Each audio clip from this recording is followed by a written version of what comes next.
Bonjour à toutes et à tous, merci pour votre participation à cette première journée de notre université d'été.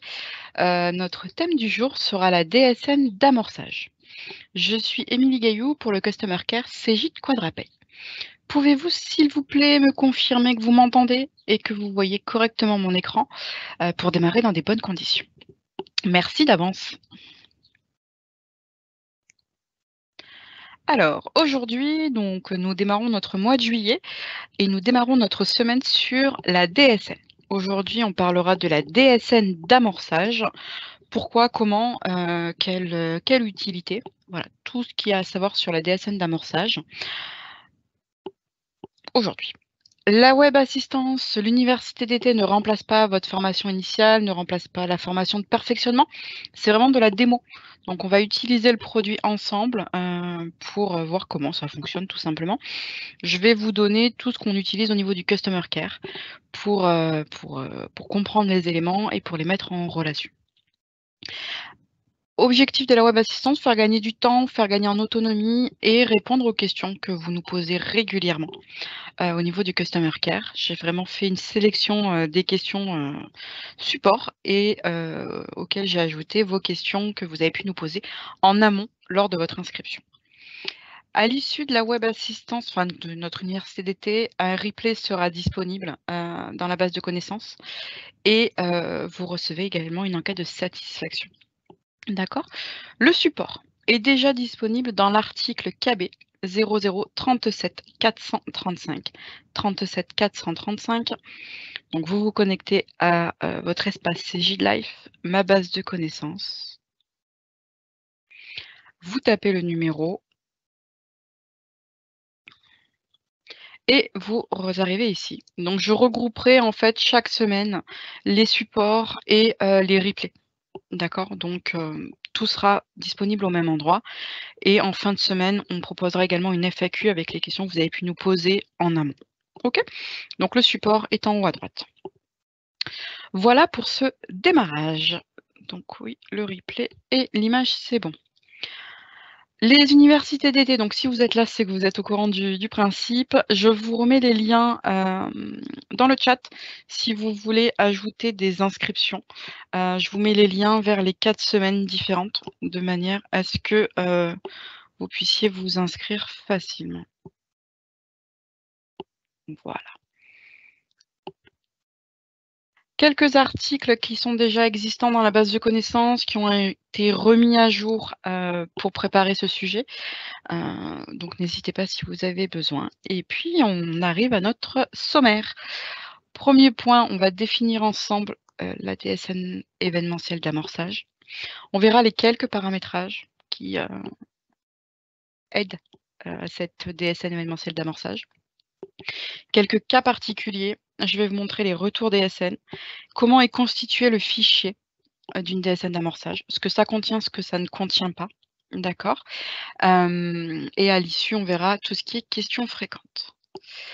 Vous me dites: «C'est galère les inscriptions, c'est un par un». Effectivement, au niveau du formulaire, on vous envoie un lien. Chaque session a un lien de connexion et chaque inscription correspond à un lien. On ne peut pas tout vous grouper sur un même mail. Donc effectivement, là, le fonctionnement sera un par un. Après, vous pouvez faire semaine par semaine. On vous les renverra régulièrement, hein. En début de semaine, on fera une petite piqûre de rappel, si vous avez oublié de vous inscrire à certaines sessions. Voilà pour, notre démarrage. Donc, dans un premier temps, on va définir ensemble ce qu'est, la DSN événementielle d'amorçage. C'est pas très, très vieux l'amorçage, d'accord? Ça existe depuis janvier 2021. Ce n'est pas obligatoire. C'est pas obligatoire, ça ne remplace pas la DUE, d'accord? C'est complémentaire. Donc c'est attendu, par, les organismes complémentaires d'une manière générale et la DGFiP. Donc l'objectif de la DSN d'amorçage, c'est vraiment d'envoyer, avant de faire le bulletin, avant de faire la première DSN événementielle, des informations auprès de votre organisme, complémentaire qui ont un impact sur la couverture des droits des salariés. Et la DSN d'amorçage vous évite, d'avoir à, demander un fichier Topaz, sur votre espace Net Entreprise. Ça permet de récupérer un Topaz personnalisé directement avec cette DSN événementielle. D'accord? Donc, le module de DSN, il est adapté pour récupérer le topaz et récupérer tous les comptes rendus des organismes complémentaires. Et ce, avant même que vous n'ayez fait le bulletin ou la DSN mensuelle. Donc l'amorçage, c'est vraiment dès que le salarié, dès que vous embauchez le salarié, dès que vous le créez dans le logiciel et qu'il a démarré, j'ai envie de dire, vous pouvez envoyer votre DSN événementiel d'amorçage. OK? Donc il en existe plusieurs types de DSN événementiel d'amorçage. C'est plusieurs types, alors Quadra, pour l'instant, n'en gère qu'un seul, qui est la DSN événementielle d'amorçage pour l'embauche. OK? Il existe d'autres types de DSN d'amorçage, je vais vous les donner. Embauche de l'individu suite à une mutation, fin de dispense d'affiliation, changement des paramètres du contrat collectif de prévoyance, santé, retraite supplémentaire. Transmission de l'ensemble d'une population à affilier un nouveau contrat, appel de topaz pour un individu non salarié ou changement de tiers déclarant ou de logiciel déclaratif. Aujourd'hui, QuadraPay ne gère que embauche effective de l'individu. D'accord? Donc aujourd'hui, moi, je vais vous développer cette DSN événementielle-là. OK? Donc l'objectif, c'est vraiment anticiper l'inscription aux droits des salariés au niveau de la couverture sociale, donc les organismes de prévoyance, de retraite supplémentaires et de mutuelles et surtout récupérer, le topaz personnalisé. D'accord? Donc ça ne remplace pas la DUE, la DPAE, donc c'est DUE le mot plus récent et ça ne remplace pas certaines formalités en vigueur auprès de vos organismes.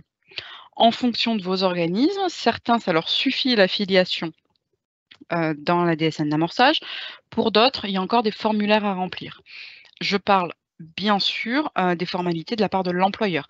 Tout ce qui est formalité du salarié pour s'inscrire, en général, il y a un petit formulaire d'inscription où on demande les noms, prénoms, etc., les informations petites personnelles. Ça, l'amorçage ne vient pas le remplacer. OK? Donc, dans Quadra, en fonction du type, dans Quadra, il n'y a qu'une seule événementielle d'amorçage, l'embauche effective de l'individu. Mais d'une manière générale, en fonction de l'amorçage que vous enverrez, donc il y aura des évolutions au niveau du logiciel, tous les organismes ne reçoivent pas les mêmes informations. OK? L'amorçage, et je vais insister là-dessus, c'est DGFiP, organisme complémentaire. L'amorçage ne part pas à l'URSSAF, l'amorçage ne part pas à la MSA, l'amorçage ne part pas à l'organisme de retraite. On parle vraiment de impôts et prévoyance mutuelle retraite supplémentaire. D'accord? Il n'y a pas d'autres organismes collecteurs. Donc c'est pour ça que ça ne remplace pas la DUE ou la DPE, hein.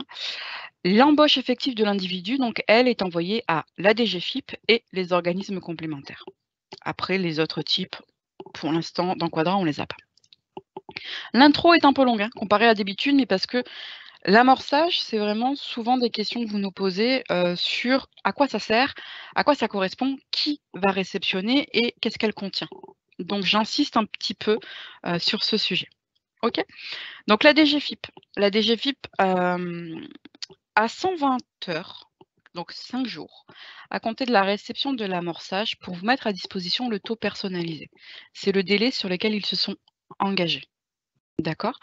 Donc vous envoyez votre DSN d'amorçage, la DGFiP récupère cette déclaration, récupère les informations du salarié et jusqu'à 120 heures, vous mettre à disposition le taux personnalisé. OK? Les organismes complémentaires, pareil. Là, les organismes complémentaires, eux, ils ne se sont pas engagés sur un délai de mise à disposition des comptes rendus. Eux, on leur envoie l'information, d'accord? Ça permet de gagner du temps sur la procédure d'affiliation et vraiment, dès l'embauche, d'affilier le salarié et permet à l'organisme complémentaire de contacter l'individu pour qu'il complète les éléments le concernant.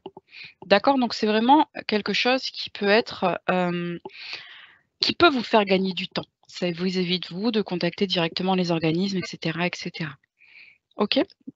Je vais vous montrer comment déclarer les ayants droit dans cette DSN d'amorçage pour que ce soit plus simple pour vous après coup. Voilà. Après, pour l'instant, Quadra ne le gère pas, mais s'il y a des changements au niveau des contrats, et cetera, il y a une DSN d'amorçage qui pourra exister, ultérieurement. Est-ce que vous avez des questions déjà sur cette partie de le pourquoi du comment? Et comme ça, on peut démarrer. Si on zappe l'amorçage partie avec la DSN normale du 15, en fait, l'amorçage, il vient dire: «Attention, les impôts, attention l'organisme complémentaire, j'ai embauché Tartampion. Les impôts, j'ai besoin d'un taux personnalisé, l'organisme complémentaire, hop, pensez à le contacter pour qu'il, prenne, enfin pour remplir vos formulaires». D'accord? Donc effectivement, si vous n'envoyez pas l'amorçage, ça veut dire que sur le premier bulletin de paye, vous n'aurez pas un taux personnalisé, sauf si vous faites une demande de fichier Topaz, d'accord?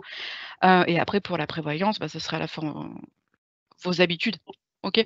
Donc pour l'instant, effectivement, l'amorçage, pas d'obligation, OK? Donc ça, c'était le pourquoi du comment. L'amorçage dans QuadraPay et après on va aller dans le logiciel, il va vous être proposé quand vous créez le salarié ou quand vous le faites entrer à nouveau et que vous avez, initialisé les contrats de prévoyance. Étant donné que l'amorçage, on l'envoie à l'organisme complémentaire et à la DGFiP, s'il n'y a pas de contrat de prévoyance, vous perdez en données envoyées, d'accord? Il faudra quand même faire toutes les démarches en dehors de la DSN. Donc cet amorçage, vous allez voir, c'est assez facile d'utilisation. OK? Hop. Tout ça, on l'a vu ensemble. Au niveau des organismes complémentaires, ça initie le processus d'affiliation, simplifie la gestion du contrat, remplace certains formulaires ou parties de formulaires, donc tout ce qui est partie employeur, pas la partie salarié. J'insiste un peu, mais c'est important. OK? Et là, je vous ai mis rapidement, on va aller le voir après ensemble, une amorçage, une DSN d'amorçage, mais comment elle est constituée? Souvent, vous nous contactez en disant: «Mais il y a pas le salaire, mais il y a pas son absence sur le bulletin de paye», et cetera, et cetera. Effectivement, l'amorçage, il n'y a pas nécessité d'avoir un bulletin de paye établi. Ça s'envoie avant même d'établir le bulletin. Donc c'est pour ça que ça vient reprendre que des informations contractuelles. Donc je vous ai mis les blocs qui constituent cet événementiel d'amorçage et puis on va aller voir, après une vraie. Voilà. Est-ce que vous avez des questions là-dessus? Il y a un délai de 120 heures, mais le retour automatique se fait sous combien de temps? Dans QuadraPay, le retour peut se faire dès lors que, le CRM est à disposition sur votre portail déclaratif. Il faut vraiment qu'il soit disponible. Attention pour un CRM PASS, il y a 2 CRM qui existent et donc il faut que ce soit vraiment le CRM qui contient le taux qui soit, mis à disposition. Y a-t-il une différence entre la DSN d'amorçage et l'envoi de la DSN test? Alors pour être très honnête avec vous, une DSN test, vient, c'est on va dire pour un nouveau dossier que vous récupérez. Ça peut vous permettre de récupérer, les fiches de paramétrage. La DSN test était beaucoup utilisée au démarrage de la DSN. À aujourd'hui, la DSN test permet juste d'interroger le lien qui se fait entre votre logiciel et le portail déclaratif. Donc oui, il y a une différence parce que l'amorçage vient récupérer un topaz personnalisé, d'accord? Vient, déclarer affilier un salarié. Une DSN d'amorçage ne contient qu'un seul individu. Vous avez 10 entrées, vous allez devoir faire 10 DSN d'amorçage. Il n'y a pas une DSN globale qui va contenir vos 10 salariés. OK? Alors, au niveau de la DSN d'amorçage, on va passer dans Quadra. On va devoir, vérifier 3 éléments. Donc paramétrage, dossier établissement, onglet 3 banques. Onglet 3 banques, il faut qu'ici vous ayez obligatoirement un compte coché aide à déclarer en DSN. D'accord? Ce compte-là, c'est celui qui sera communiqué dans votre DSN événementiel d'amorçage pour le versement des aides. Donc même si vous n'avez pas d'aide, il faut quand même le renseigner, sinon ça vous fait des anomalies bloquantes. D'accord? Donc c'est une obligation. Obligatoirement, un compte, coché aide à déclarer. Si vous avez des dossiers qui existent depuis longtemps et que vous n'avez coché aucun, compte aide à déclarer, en DSN. Depuis quelques mises à jour, il y a cette coche-là qui apparaît et qui vous dit « Attention, il n'y a pas de coche active dans votre dossier, donc il y aura un problème sur la DSN événementielle d'amorçage. » D'accord? Donc, vous pouvez ne cocher qu'un seul compte. Enfin, c'est obligé. Un seul compte, pas plus. D'accord? Donc ça, c'est une chose. C'est, on va dire, le paramétrage qui, généralement, vous bloque le plus. Ici, on va avoir paramétrage, constant NKDS, DSN, onglet là-dessus. Ici, il faut obligatoirement avoir le compte, le code 01, contact chez le déclaré pour les IJ. Ce code-là est obligatoire lors d'un envoi de DSN d'amorçage. Je vais vous montrer après où ça remonte. OK? Si vous avez plusieurs constantes, vérifiez que le code 01 soit présent. A priori, ce code-là est également obligatoire pour les DSN mensuels, donc normalement, il doit être renseigné chez vous. Au niveau de la fiche employé, on va créer rapidement un salarié. Donc je me mets en création et je veux utiliser l'assistant de création. Oui. Donc mon salarié, je vais l'embaucher en CDD. Je vais l'embaucher en contrat normal. En CDD, je vais l'embaucher pour remplacement d'un salarié, allez, peu importe. On vient remplacer le salarié 1. C'est un contrat classique, il y a tuline exo, etc., etc. Je suis sur un dossier BTP. Donc moi, je le mets ouvrier. Et je le fais entrer au 1er mai. Ici, si vous avez plusieurs références contrat, sélectionnez la bonne référence contrat. Est-ce qu'il y a de l'abattement, pas de l'abattement, etc., etc. OK. Donc là, on avance. Est-ce qu'il y a la RG, etc. Tout ça, normalement, vous êtes au point. C'est vraiment de la création de salariés de base. Je valide. L'employé est dans le domaine du BTP. Vous lui affectez un abattement. On va dire oui, mais on n'ira pas jusqu'au bulletin de paye aujourd'hui. C'est Monsieur Test. Au niveau des civilités,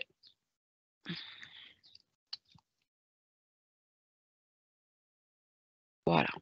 Tac.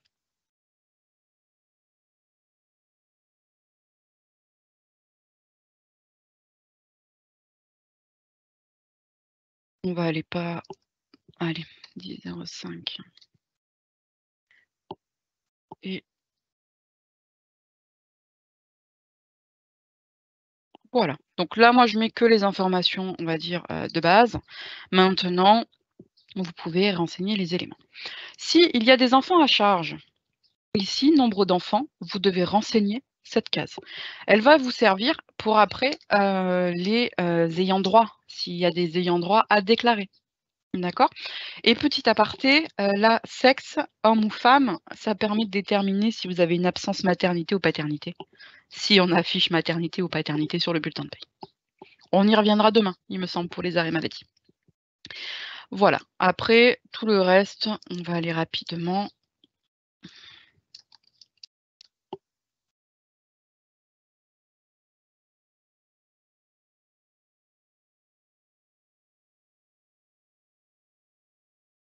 Temps complet, date d'ancienneté, je suis d'accord.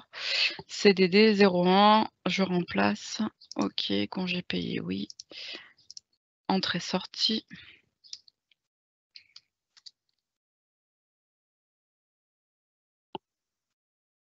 Prévoyance. J'arrive ici. Contrat de prévoyance, je n'ai rien. D'accord. Alors là, je suis obligée de sauvegarder. En sauvegardant, ça me dit « Attention, aucun contrat de prévoyance n'a été affecté à l'employé. Souhaitez-vous initialiser les contrats de prévoyance ?» Je vais dire « Oui. Je veux que mon amorçage contienne mon affiliation. » Je prends exemple sur quel salarié. En fait, c'est ici cette question-là. D'accord? Je lance. Ça me prend pour exemple ce que j'ai déclaré sur mon salarié 1. Donc, ça m'initialise mes contrats avec ces 3 lignes-là de ProBTP. D'accord? Je sauvegarde. Là, bon, alors, la répartition d'activité, on y reviendra après, si on veut. Souhaitez-vous générer la déclaration d'affiliation ou de radiation du salarié? Ça, c'est spécifique au dossier de BTP. Donc, ce n'est pas ce que je veux vous montrer aujourd'hui. Je vais dire non. Par contre, voulez-vous créer le signalement d'amorçage des données variables, embauche effective de l'individu? Je vais dire oui. J'ai créé mon salarié pour une partie. Je peux aller dans la DSN, voir apparaître ma ligne d'amorçage. Pour l'instant, je ne vais pas la générer. Je vais compléter mon paramétrage avant d'aller générer mon événementiel d'amorçage pour rajouter mes ayants droit. Tant qu'à faire, autant mettre tout dès le début. Ici, j'ai mon amorçage qui est en état à générer. Je vais vous remontrer après, si vous voulez, comment on passe à générer plutôt que à envoyer. OK? Donc là, j'ai créé mon salarié. Maintenant, je veux dire, oui, mon salarié, il a des enfants, donc je veux les déclarer, ces salariés.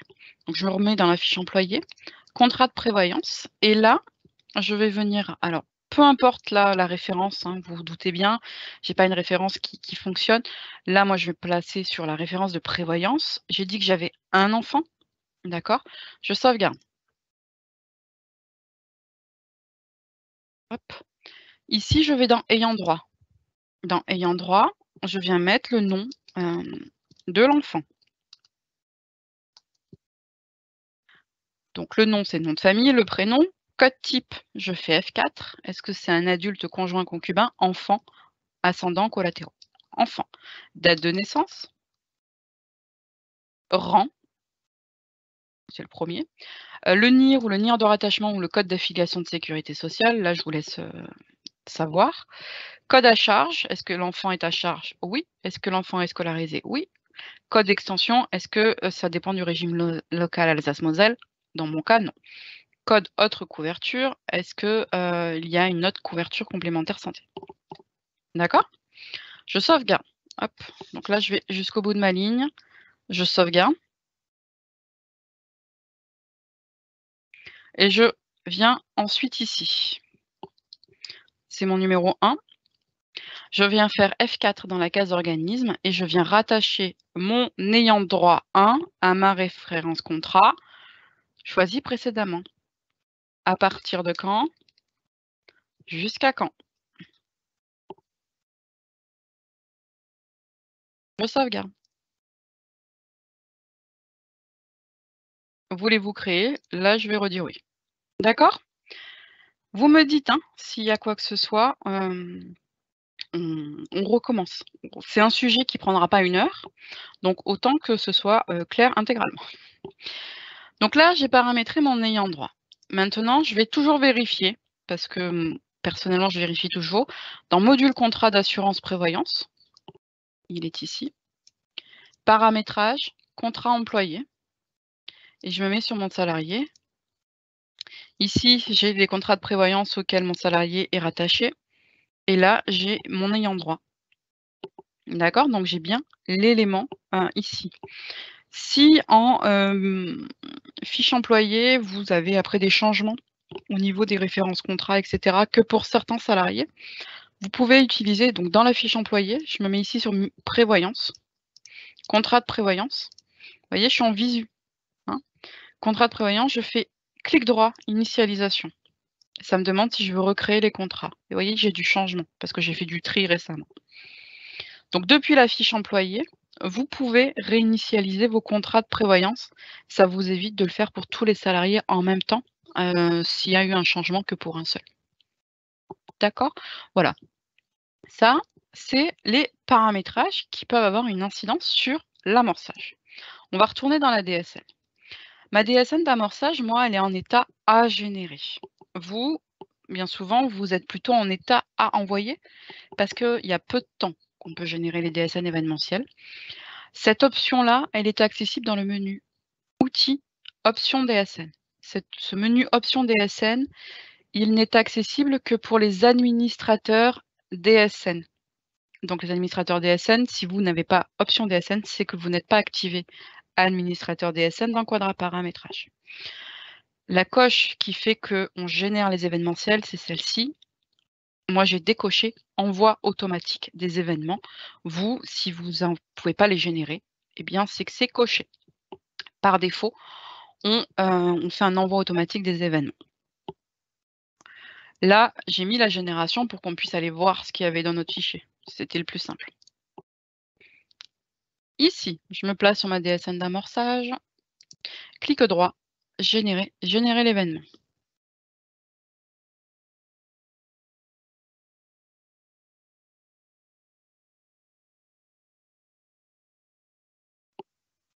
Je vais remontrer pour les ayants droit, il n'y a pas de souci.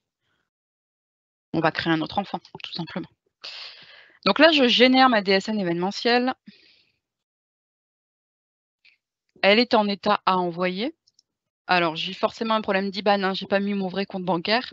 Donc cette info, il passe pas à la norme, c'est pas grave. J'ai fait un double clic. Je remonte, j'ai peut-être été vite. Ici, sur amorçage, j'ai fait double clic, ou alors vous faites un clic droit, consulter.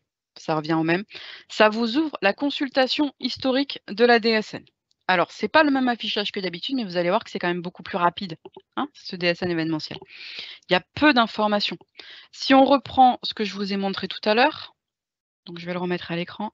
Il faut juste que je retrouve la fenêtre ici. Si je reprends ce qui est attendu dans cette DSN événementielle, vous voyez, j'ai les différents blocs. J'ai pas 72 000 blocs, comme je peux avoir sur une DSN normale. D'accord? Donc, on va les faire un par un. Déclaration S20G05. Nature de la déclaration, c'est le 08 pour signalement amorçage des données variables. ADV. Et il faudra le code 01.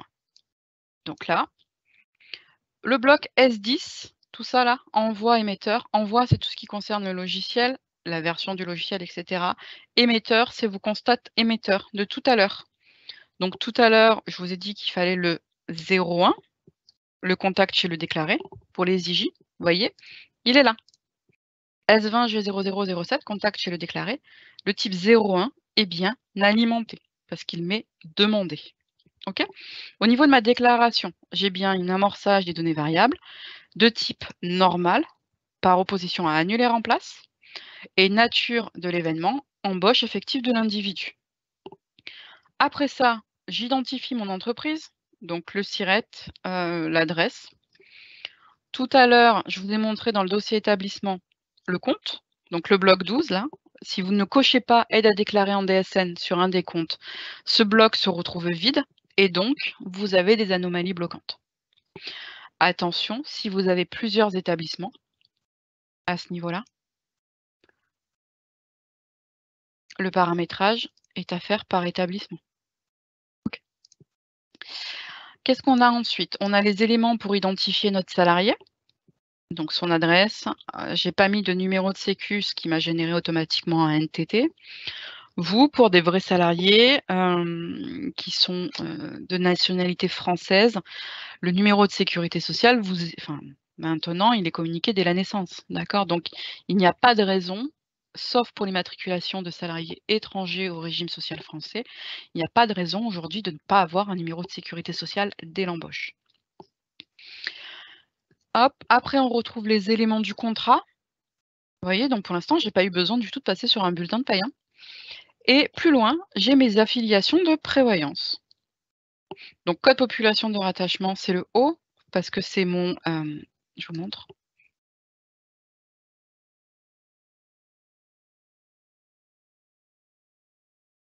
Je cherche là.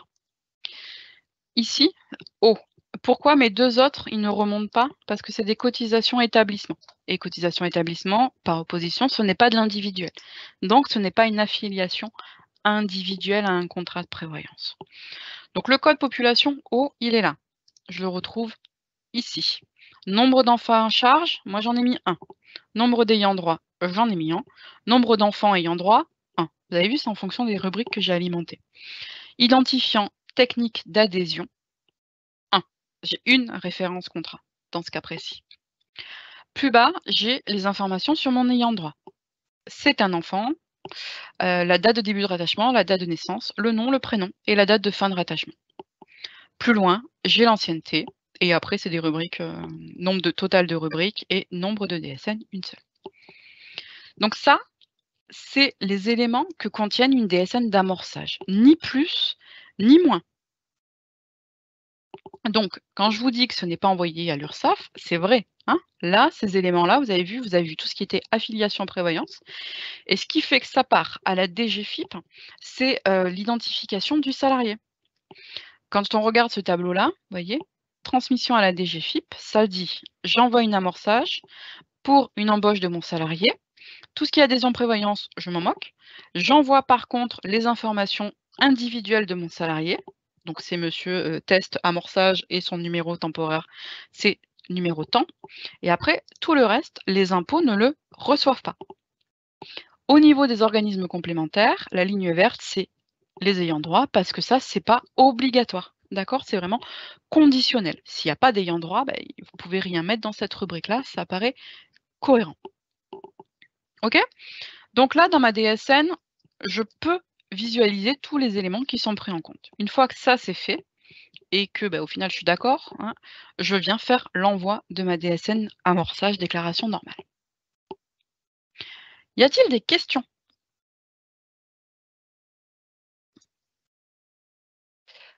OK, on va reprendre. Pouvez-vous nous indiquer la différence entre les 2 coches effectives du volet def emploi 1 du salarié? Effective.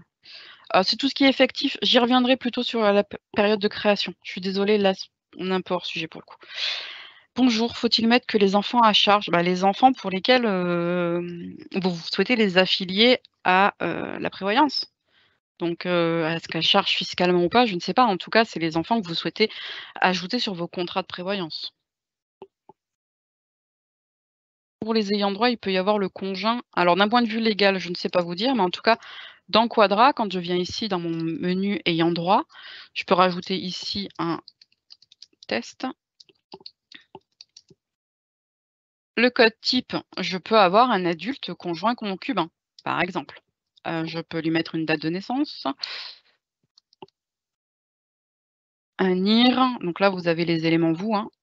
Moi je ne vais pas inventer. Code à charge, est-ce que c'est un ayant droit qui est à votre charge? Est-ce qu'il est scolarisé, pardon? Est-ce que c'est Alsace-Moselle ou est-ce que c'est code d'autres couvertures? Voilà. Là, on sauvegarde. Et là, on vient trouver notre autre salarié. Si vous ne sauvegardez pas entre les 2, la redescente d'informations peut ne pas fonctionner. Et là, je viens donner les éléments. Je sauvegarde. Est-ce que je veux que ça signale mon amorçage? Enfin, je dis oui. Je reviens ici.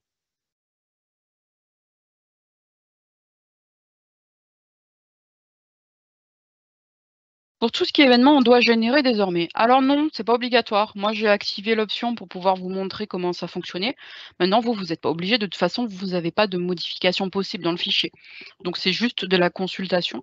Ça a été rajouté par notre service développement suite à des demandes assez récurrentes de votre part.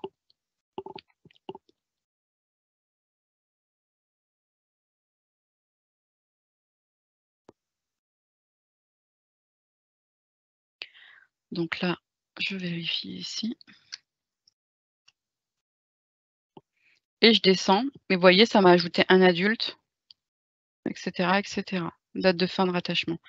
On me pose la question, est-ce que la date de fin est obligatoire? Je ne sais pas vous dire, on va tester sans.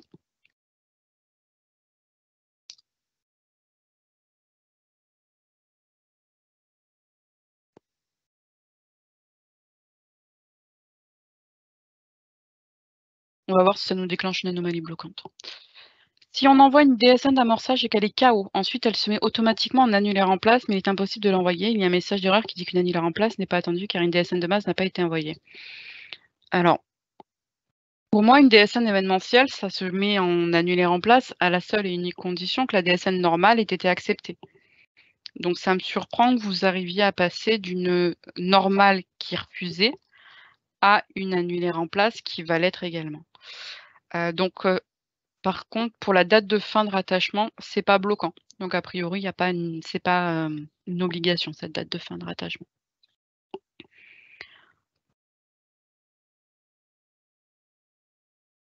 La DSN événementielle d'amorçage n'est possible que dans les 2 mois de l'embauche du salarié.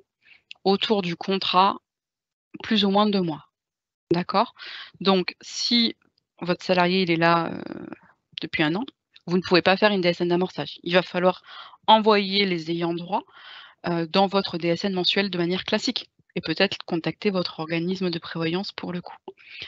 Pouvons-nous utiliser cette DSN d'amorçage uniquement pour l'autopass? Oui, vous pouvez. Pour le coup, vous pouvez. Pour moi, une des seules raisons que je connaisse pour une DSN d'amorçage refusée, c'est lié au compte bancaire. Je vais vous montrer, c'est pas ça que je veux, voilà. Je vais vous montrer, ça fait des anomalies bloquantes comme ça, le type d'usage, d'IBAN, et cetera, et ça vous fait une DSN qui est refusée. Si vous corrigez dans votre dossier établissement, que vous renvoyez votre, amorçage et que c'était bien ça le souci, elle va passer en état, accepté. Mais en fait, si une amorçage est refusé, c'est qu'à l'intérieur de votre DSN, il y a un élément que la norme ne comprend pas. Donc il faut faire la correction, elle est refusée, vous faites la correction dans votre fiche employé, votre dossier établissement et vous renvoyez. Voilà. Vous pouvez simplement renvoyer. Il n'y a pas d'obligation,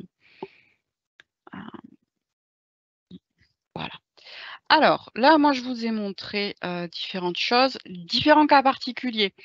Vous avez créé la fiche employé, vous avez généré une DSN d'amorçage, vous ne l'avez pas encore envoyé et puis vous apprenez qu'il n'est pas rentré, le salarié. Eh bien, si vous supprimez la DSN événementielle, pardon, si vous supprimez le salarié en annulant la fiche employée, l'amorçage va suivre. D'accord? Ça disparaîtra. Si vous modifiez la date d'entrée, là, ça va venir modifier l'événement. Si vous avez déjà envoyé l'amorçage et que la date d'entrée change, ça va vous générer une annulée remplace. OK? Si pas de date d'entrée, pas d'événement d'amorçage proposé et si il y a une nouvelle embauche, donc par exemple, vous embauchez tous les 3-4 mois le même salarié, il vient faire une petite mission de remplacement.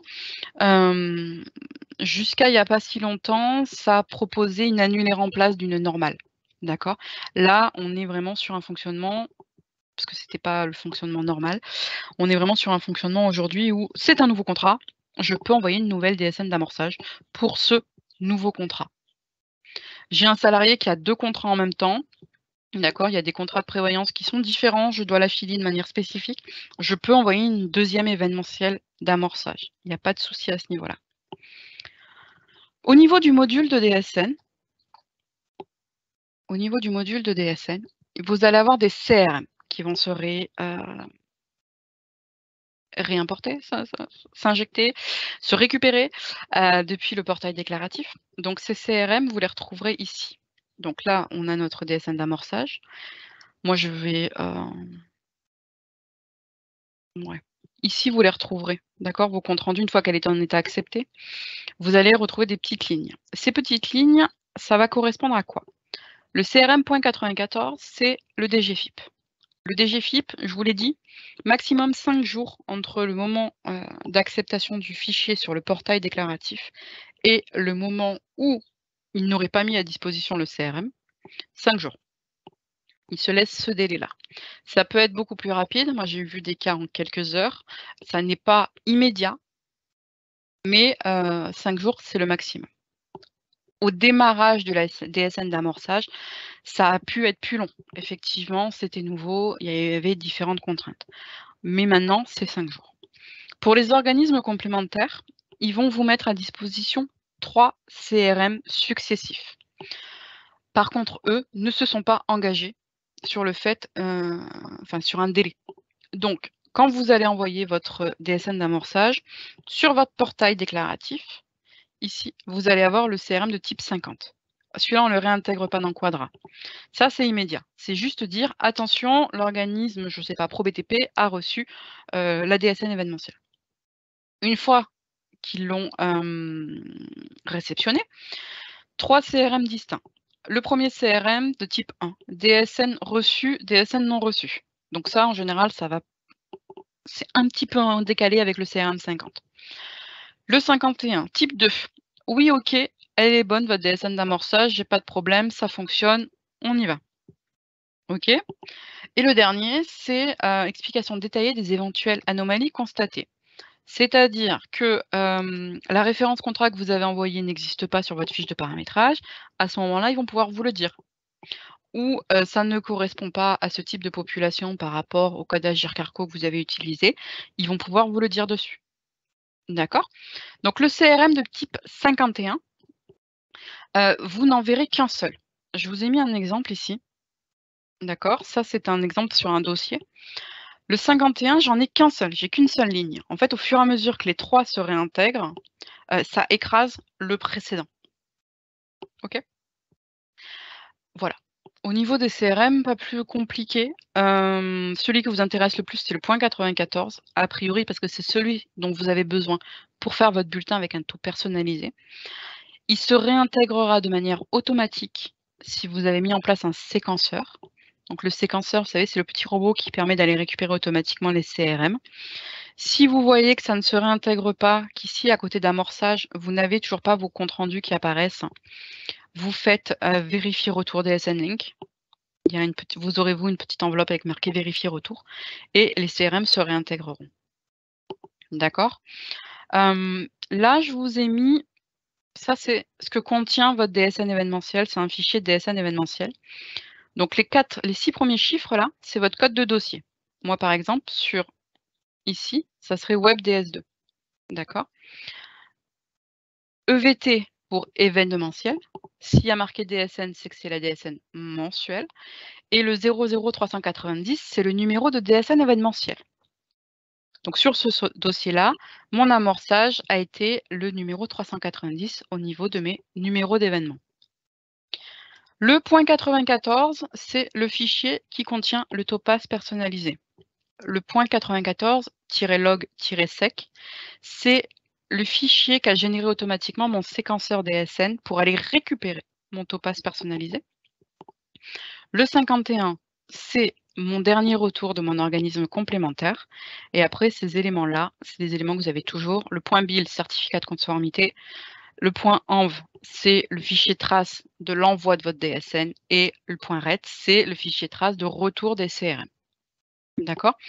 Ces fichiers-là, ils se génèrent de manière automatique, ils ne contiennent pas grand-chose comme information, mais en tout cas, si un jour on vous demande un certificat de conformité pour une DSN événementielle, c'est ces fichiers-là qui vous intéressent. OK.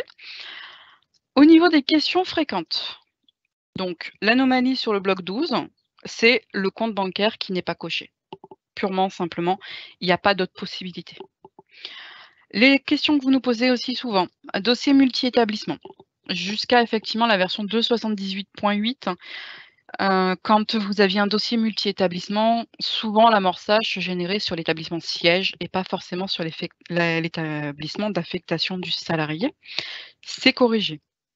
D'accord? Ça se crée bien sur le bon établissement. Si vous avez une nouvelle embauche, ça vous met une nouvelle déclaration normale.